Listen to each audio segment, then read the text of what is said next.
ایک دفعہ ایک آدمی نے میرے اوپر بڑی چڑھائی کی، تم تبلیغ والے منافق ہو، کہتے کچھ ہو کرتے کچھ ہو، تمہارے قول اور فعل میں بہت فرق ہے، بہت۔ جب ان کا غصہ اتر گیا تو میں نے ان سے کہا بھائی 100 نمبر تو اللہ نے بھی نہیں مانگے، آپ کیوں مانگتے ہو؟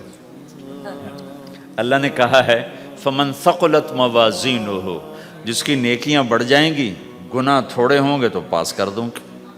تو 100 نمبر تو اللہ نے بھی نہیں کہا کہ ایک گناہ تیرے کھاتے میں نہیں ہونا چاہیے، 100/100 نمبر لے گا تو جنت دوں گا، نہیں تو ریپٹ مار کے جہنم میں ڈالوں گا۔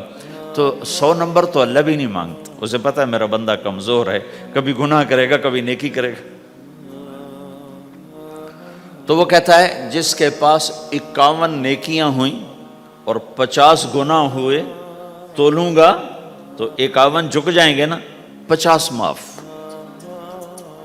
مثال دے رہا ہوں میں، ہمارے علاقے میں ایک زمیندار تھے، وہ ذکر بھی بہت کرتے تھے، گالیاں بھی بہت دیتے، ادھر سبحان اللہ تیرے فلانے، الحمدللہ کے ساتھ ایک پھکڑ تولتے تھے، ساری زندگی وہ ایسا ہی کرتے رہے۔ جب وہ فوت ہو گئے تو کسی نے ان کو دیکھا تو انہوں نے پوچھا کہ میاں صاحب آپ کے ساتھ کیا ہوا، آپ تو گالیاں بہت دیتے تھے۔ خود انہیں یہ پوچھ رہے آپ تو گالیاں بہت دیتے تھے، تو آپ کے ساتھ کیا ہوا؟ کہ اللہ تعالیٰ نے میرے ذکر اور میری گالیوں کو تولا، تو میرا ذکر بڑھ گیا تو میری بخشش ہو گئی۔ اللہ نے بھی کاؤنٹنگ رکھی ہے، پرفیکشن مانگی ہی نہیں۔ اگر اللہ پرفیکشن مانگتا تو پھر آپ کہتے تم کرتے کچھ ہو کہتے کچھ ہو۔ اگر میں کہتا صحیح ہوں تو ایک نیکی تو کر رہا ہوں، اور کرتا نہیں ہوں تو ایک گناہ کر رہا ہوں، کیا پتا میرا رب میرے کہنے کے تو فعل میرے نہ کرنے کو معاف کر دے۔ بس ایک صورت میں ہے کام خطرناک کہ اگر میں اس کہنے سننے کو اپنی دنیا بنانے کا ذریعہ بنا لوں پھر خطرناک ہے۔ أَتَأْمُرُونَ النَّاسَ بِالْبِرِّ وَتَنْسَوْنَ أَنفُسَكُمْ وَأَنْتُمْ تُتْلُونَ الْكِتَابَ، وہ یہ آیت ہے۔ لیکن اگر میرے اندر اخلاص ہے تو پھر میں انسان ہوں، کبھی اچھا کروں گا کبھی برا کروں گا، لیکن میرے ذمہ صدا لگانا ہے۔ تو بھائیو اس تبلیغ کے کام کو کرتے رہنا، کرتے رہنا، اس سے ایمان بنتا ہے، ایمان سے دین وجود میں آتا ہے۔ دین کے 2 حصے ہیں، ایک عبادات ہے جس میں نماز سب سے اہم ہے، پھیری پہ ہو گھر پہ ہو نماز نہ چھوڑو۔ رمضان کے روزے ہیں، اللہ پھر رزق زیادہ دے دے، حج کرو، زکوٰۃ دو، لیکن عبادات بڑی محدود ہیں، اور اس میں کثرت اللہ نے مطالبہ بھی نہیں کیا، بلکہ اللہ تعالیٰ نے اس میں اعتدال ہی کو پسند فرمایا ہے۔ اللہ تعالیٰ نے ہمارے نبی لمبی لمبی نمازیں پڑھتے تھے تو اللہ تعالیٰ نے روک دیا کہ ما انزلنا علیک القرآن لتشقی، میرے نبی میں نے تمہیں قرآن اس لیے نہیں دیا کہ تو لمبی لمبی نمازیں پڑھ کے تھکتا رہے، درمیان نہ چل، درمیان نہ چل۔ اللہ کے نبی نے تبلیغ میں زیادہ زور دکھایا تو اللہ نے اس پر بھی کہا فلا تذهب نفسك علیہم حسرات، اتنا غم نہ کیا کر کے تو خود ہی ہلاک ہو جائے، نہیں ایسا نہ کر۔ تو عبادات محدود ہیں اور اس میں اعتدال مطلوب ہے۔ سارا دن مصلی پہ بیٹھنا یہ اللہ نہیں دیکھنا چاہتا، اللہ یہ دیکھنا چاہتا ہے کہ تو باہر جاتا کہ میں دیکھوں کہ اب تو کیا کرتا ہے۔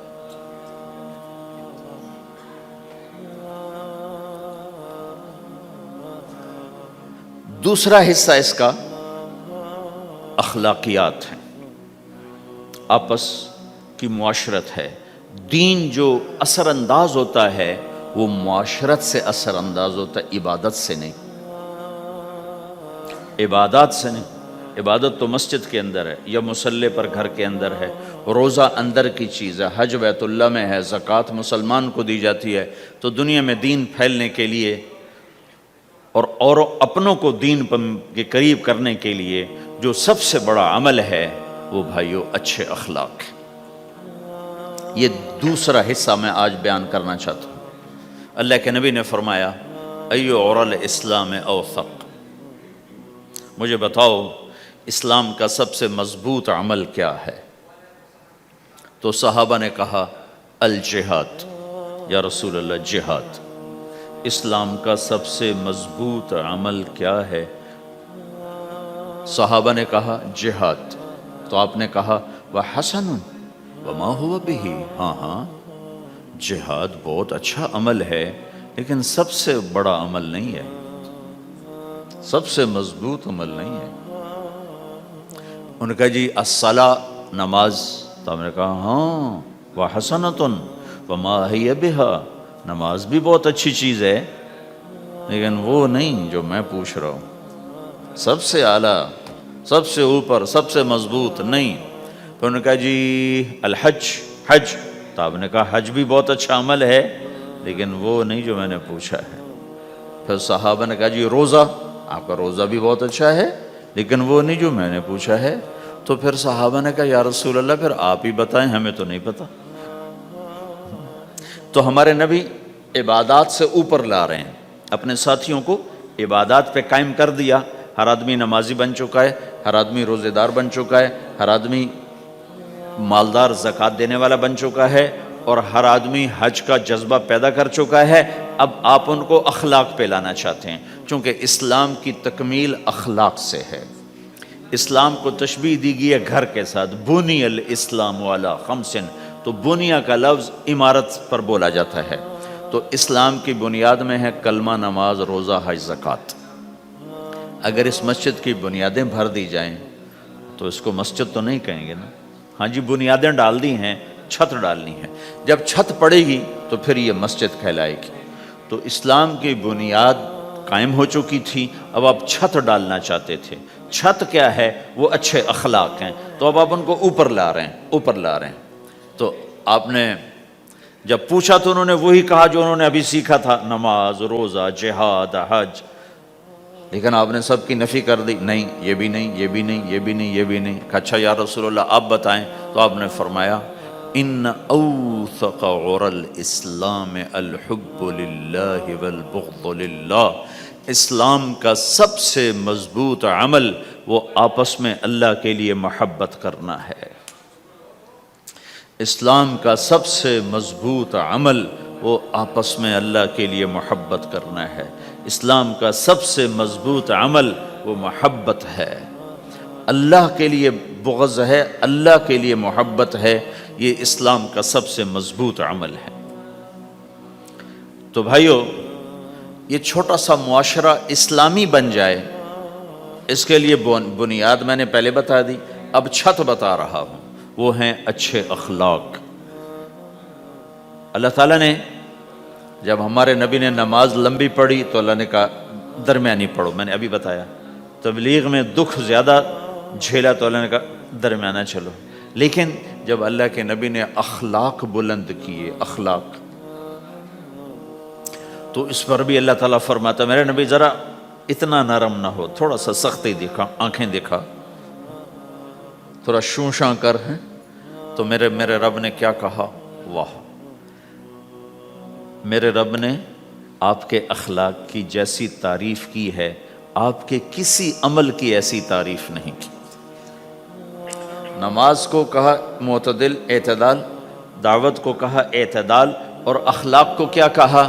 انک لعلی خلق عظیم، اور اس کو طاقت پہنچائی قسم اٹھا کے، نون، پھر قسم اٹھائی قلم کی جو علم کا ذریعہ ہے، والقلم وما یسطرون، مجھے قسم ہے قلم اور اس کی تحریر کی، ما انت بنعمت ربک بمجنون وان لک لاجرا غیر ممنون۔ ان دو آیتوں کو چھوڑ کر اگلی جو آیت آ رہی وانک لعلی خلق عظیم، اے میرے محبوب میں قسم اٹھاتا ہوں قلم اور اس کی تحریر کی، تیرے اخلاق بڑے عالی شان ہیں۔ یہ نہیں کہا تیرے اخلاق بڑے عالی ہیں، انک لعلی، علا، علا کا یہاں بہت عظیم الشان کردار ہے۔ علا یہ بتا رہا ہے کہ اے میرے نبی، جتنے اخلاق تصور کیے جا سکتے ہیں وہ سب تیرے تابع ہو چکے ہیں، اور تو ان پہ سوار ہو چکا ہے، تو ان پہ چھا چکا ہے۔ علا چھا جانے کے لیے ہوتا ہے کہ تمام اخلاق تیرے غلام ہو چکے ہیں۔ ایک دفعہ آپ نے فرمایا اچھے اخلاق 360 قسم ہیں، 360 قسم، 360 صفات کا مجموعہ اچھے اخلاق. کوئی ایک صفت کسی کو مل گئی تو جنت میں چلا جائے گا. تو ابو بکر رضی اللہ عنہ سامنے بیٹھے تھے, کہنے کہ یا رسول اللہ افی منہا شیء, ان 360 میں کوئی میرے اندر بھی کچھ ہے؟ تو آپ نے کہا تیرے اندر سارے کا سارا, کوئی کمی کوئی نہیں, پورے. یہ آپ نے اور کسی کو نہیں کہا, صرف آپ نے یہ ابو بکر سے فرمایا کہ ابو بکر تیرے اندر پورے اخلاق 360. تو بھائیو, آپس کی محبت اور اچھے اخلاق یہ اسلام کا سب سے چوٹی کا سبق, سب سے اعلیٰ درجے کا سبق.